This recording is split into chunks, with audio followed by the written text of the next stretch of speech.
Thank you, Glenn, for being here. Glad to be here. My name is Glen Eckley. I went to school at Martin County High School, class of '62. As I mentioned earlier, I went to school for 6 years, from 7th grade through my senior year. In those days, it was all one big building. After I graduated from high school in '62, I went to the University of Florida on it's called the Junior GI Bill, or the War Orphans Bill, because my father had been killed before I was born as a glider pilot. And he was actually during training that he was killed, but because of that, I was able to pay for my education. After my 5th year in 1967, I was getting ready to graduate, and I saw a bunch of guys in neat white uniforms in the corner in Gainesville, and I said, well, I do owe something back for being paid to go to school, and plus I like those white uniforms. And I said, let me talk to them, and I did. I also liked McHale's Navy, which was real big at the time, but that's not really the reason. But I took the classes and ended up going to Jacksonville for a physical and signing up. And then I went to Officer Candidate School in Newport, Rhode Island. And after that, I went to my first ship, which was supposed to be a destroyer, the Theodore Chandler, based in Yokosuka, Japan, but they changed it to Long Beach. So I ended up going to Long Beach, California, and I was on that ship for a couple of years. I was the gunnery assistant, and the last thing I did on the ship was made a deployment September of 1967, end of '69 to Vietnam. Can you tell us more about what you did in Vietnam? Again, it was just the one ship. I was the gunnery officer. I was in charge of the gunner's mates and the fire control technicians, which were in charge of the computer and the fire control radar.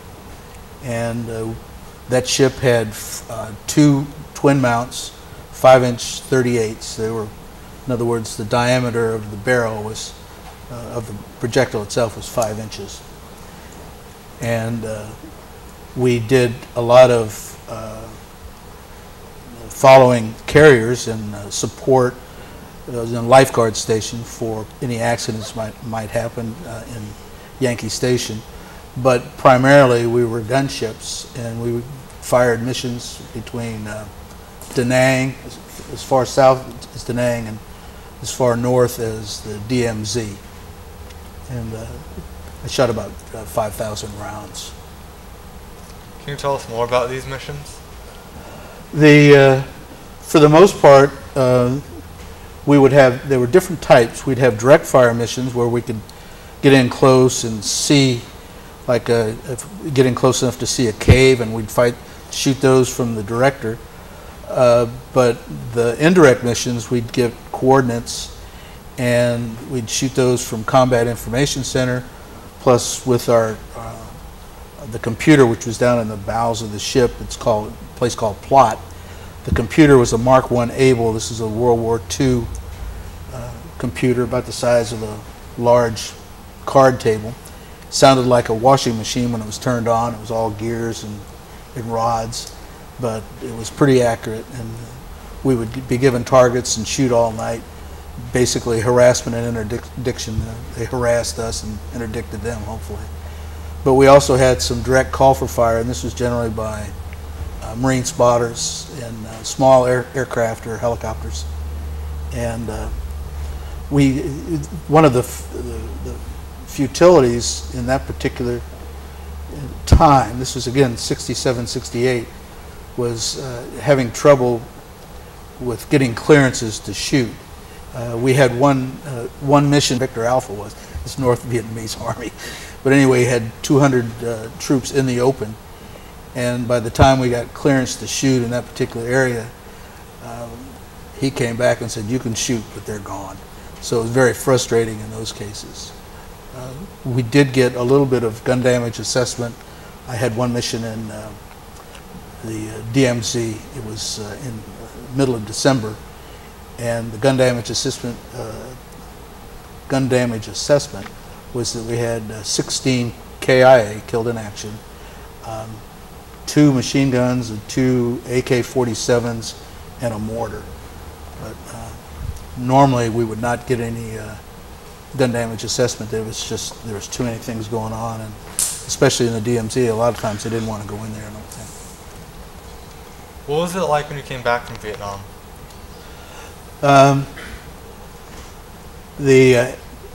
I didn't have a lot of trouble. I flew back. I wasn't able to take the ship because I had another ship that I was going to. So I ended up flying out of Japan, and I landed in, I caught an Air Force plane and flew into SeaTac, I think, or near SeaTac. And everybody was very nice. A couple of years later, I taught at the University of Missouri, which was a pretty good job. I was there for 3 years, and again, the war was still going on, but I used to stop off at one of the local pubs after class sometimes, and the only incident I had in the 3 years was a young girl who got very loud and said, I don't care. She said, I don't like him, he shouldn't be in here. And it really turned out to be a very good experience, because a couple of minutes, I heard her say this, and she was getting loud and obnoxious, but the boyfriend came over and apologized for the entire table. So that was the only incident I had, and the young man apologized for it. So I didn't have any trouble. I understand you were on a lot of ships. I was on 4 different ships, yes. All destroyers or frigates, fast frigates they're called. Do you mind telling us more about them? Sure. The first one was, again, the Theodore Chandler. It was a Fram. It's a upgraded old World War II destroyer. We had brand new guns put on, brand new radars put on, but it was still a very old ship. Again, it goes back to World War II. The second ship was in much worse shape. It also was a Fram destroyer. It was a Charles S. Sperry, DD 697. The Theodore Chandler was DD, that's destroyer, 717. And again, it was an old ship. The ships after that, I was a weapons officer on the second ship, and I was a weapons officer on the third ship. The third ship was the USS Ovellet, which was, at the time, DE 1077, and they changed the designation later from Destroyer Escort DE to FF, Fast Frigate. And primarily, ASW only had one 5-inch gun. And then my last ship, I was second in command, the USS Rathburne, FF 1057. And those 2 ships were, the last 2 were both home ported in Hawaii, Pearl Harbor. You also went to Desert Storm, right? Yes. Do you mind telling us about that?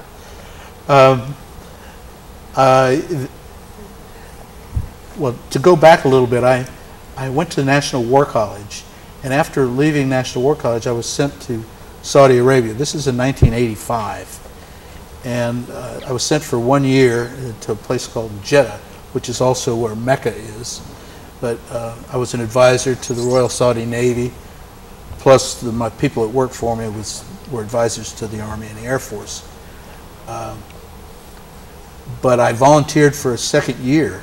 So I think out of pity, they said, anybody that would spend an extra year in Saudi Arabia, we got to give them a good job. So they sent me to Nassau, Bahamas, and I was the Naval Liaison Officer. I was office of me and my secretary, and we worked directly for the ambassador.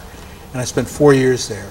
But at the end of it was when Saddam Hussein invaded Kuwait.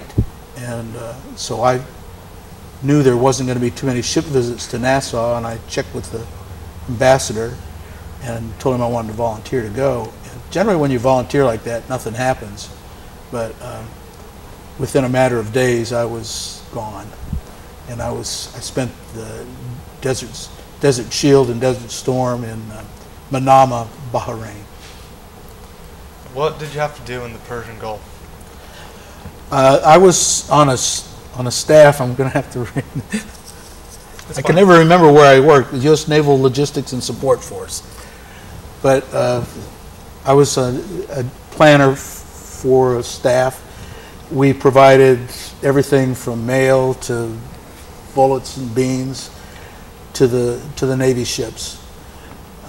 We also did coordination with the British. One of my primary jobs was coordination between U.S. forces and the Royal Air Force in the Bahrain International Airport.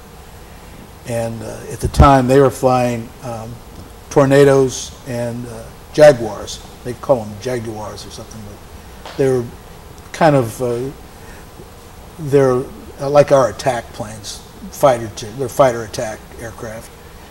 And basically, I did the coordination between the Brits and the American forces. We had on supporting us to our south were the Patriot missiles. They had a different sort of defense system there at the airport. But we had a number of Scud alerts where the Scuds were coming in our direction, but there was only one that I remember going overhead, and it was shot down by a Patriot. And just a few miles away, some of the guys went out and got some of the pieces of it. That's about the only excitement thing I was there. Do you have any stories about like Scuds or oil fires? We knew, our intelligence was telling us that the Scuds were not very accurate, and we were getting pretty good intelligence, not so much of where they were coming from because they were moving around, but we knew that the accuracy of the missile itself was not that good.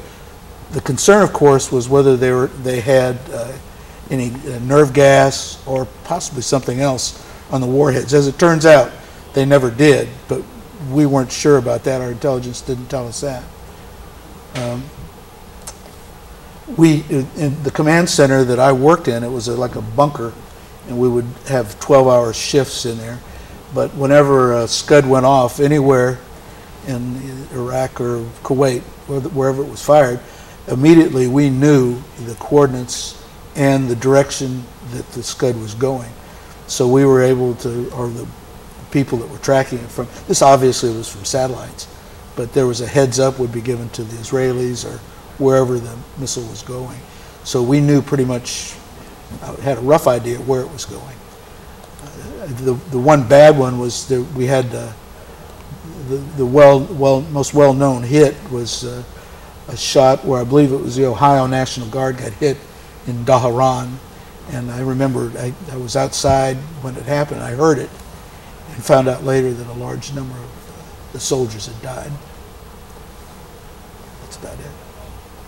I understand you were stationed in Bahrain. Where were some other places you were stationed? Actually, I've been very lucky. The first place was I was home ported in Long Beach, California, but then deployed to Westpac, Western Pacific. The second ship was home ported out of Philadelphia, and it was a reserve can with about half a crew, and I did get to spend 6 weeks in Guantanamo Bay, Cuba, for refresher training. And then after that, I taught at the University of Missouri for 3 years. And after leaving Missouri, I went to destroyer school for a year, and then went to my third destroyer, was the USS Ovellet out of Pearl Harbor. And then I had a second job in Pearl Harbor, executive officer of Military Sealift Command Office, Honolulu. And after that, I went to, I worked at Sink Pack, Makalapa. I was a general war planner basically a war planner for World War III. But it sounds kind of interesting, but it's not a very good job for a guy that wants to be a sailor. And after I left there, I went to be executive officer and aide for Admiral Sam Gravely, the first black admiral in the Navy. It was an outstanding job. I got to go all over the world with him. He was in charge of Defense Communication Agency and also WACA, White House Communication Agency. And so he had about 3 or 4 different hats. but we got to meet just about everybody that was interesting in the world at the time. But at the time, it was, I think Carter was president. Didn't meet him, but I met a number of the staff.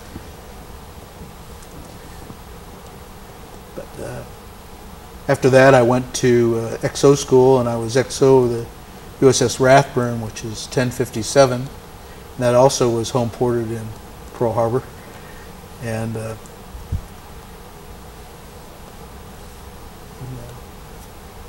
then I went to, then I went to be a general war planner. And after that, I went to National War College in Washington, D.C., and then 2 years in Saudi Arabia, and then 4 years in the Bahamas, except for 6 months in Bahrain during the Gulf War.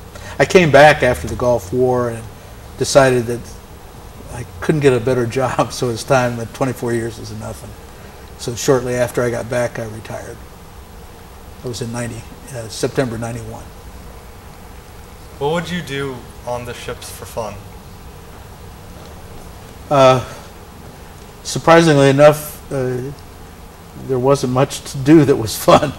It was, you're very busy on ships. We did have, on all the ones that I was on, we had movies. A lot of time, usually, if you had a choice between seeing the evening movie and getting some sleep, if you were off watch, you'd sleep. So movies was the main thing. Toward the end, my last ship, we were starting to get onboard TV on the ships, and they would have closed circuit TVs, and so they'd get some of the movies by tape. But that was just getting started when I left, and that was in whenever I was on the Rathburne, 81. So my last ship I was off of in 81. To answer your question, the fun was when we hit Liberty ports and we went to, I think I counted up, I've been to 50 different countries. And some of them you get to see very quickly, just go in and out, but some you get to spend 2 or 3 days, go on Liberty, and it's just an eye-opener to meet all the different cultures in the world. What were some of the countries you visited? Well, probably one of the most interesting was I was actually in North Korea. And by being in North Korea, there's at the DMZ in North Korea, there is a table that splits. I think it's Panmunjom, I'm not sure, but it splits north and south. And so when you walk around the table, you actually go in to North Korea, and they have the North Korean guards, which you're not allowed to wave at or make faces at. You're supposed to ignore them, because if there's anything that could be considered provocation, they just might get a little nuts with you. Some of the more interesting places other than that was in Lae, New Guinea, of course Australia, New Zealand,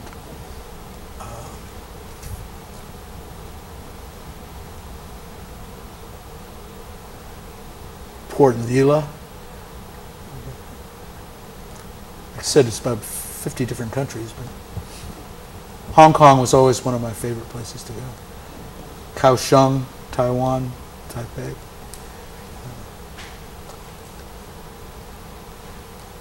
Everything else? All right, I think that's it for right now. Thank you for coming once again. Thank you very much for having me.